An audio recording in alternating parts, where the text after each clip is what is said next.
Fantastic place. I mean, next stop, Antarctica. You know, this is the Southern Ocean.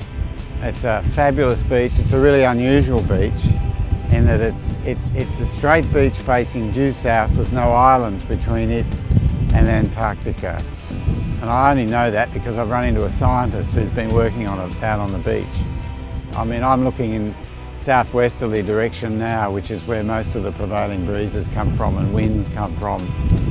So it's an incredibly corrosive mix to subject a house to.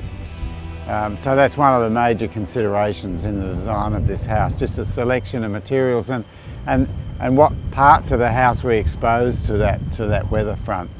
But at the same time, that's one of the great reasons for being down here, to be immersed in that weather. Every opportunity we have to embrace that weather and come up onto these dunes and enjoy it is part of the experience of being here. An architect is someone who works at the nexus of the arts and science. An architect also is a dot joiner.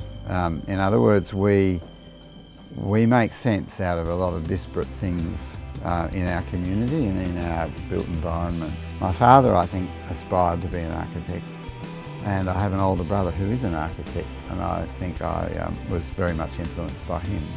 So we grew up with this sense that we've just got to build things and we've got to create things.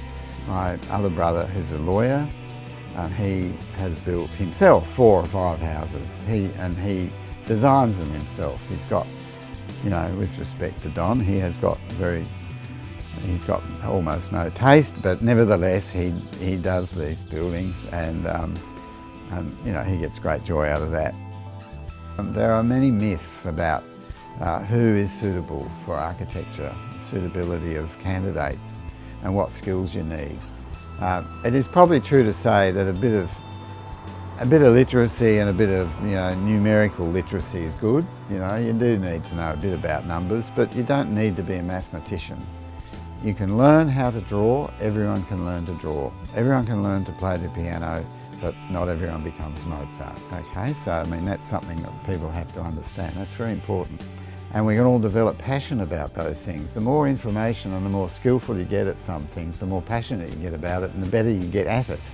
One of the infectious things about learning architecture, because you get exposed to so many different skills and media that you can go in many different paths.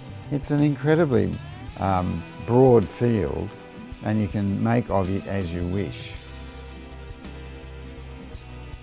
So in the first few years of my working life, I worked for the New South Wales Government Architect. And when I came to Adelaide, aged about 30, I tended to work with community groups in the arts sector. I worked a lot with the Adelaide Festival Fringe and worked with the festival itself and so on. And was fortunate enough to get public commissions through the government.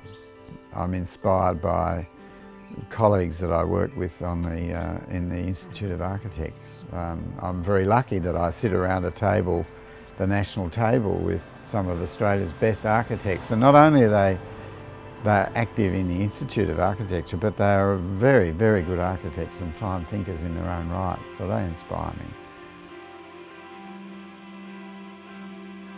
It's very exposed, particularly in the winter, to the southwesterlies that come over the dunes.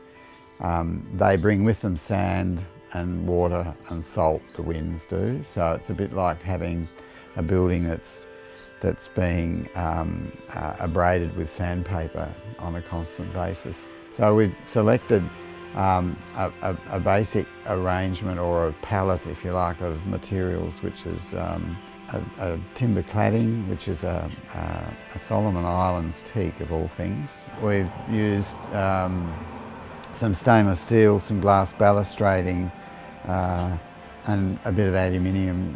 So even anodised aluminium suffers from this climate.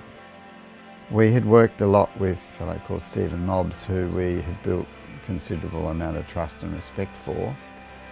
So I said to Steve, here are the drawings. We had council approval Start building. I don't want to know what it's going to cost. Just start and I'll tell you when to stop, when the money runs out basically.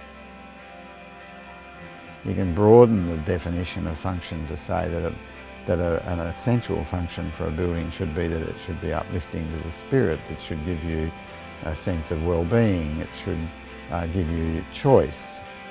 Architects can benefit the community by having a generosity of spirit in their design.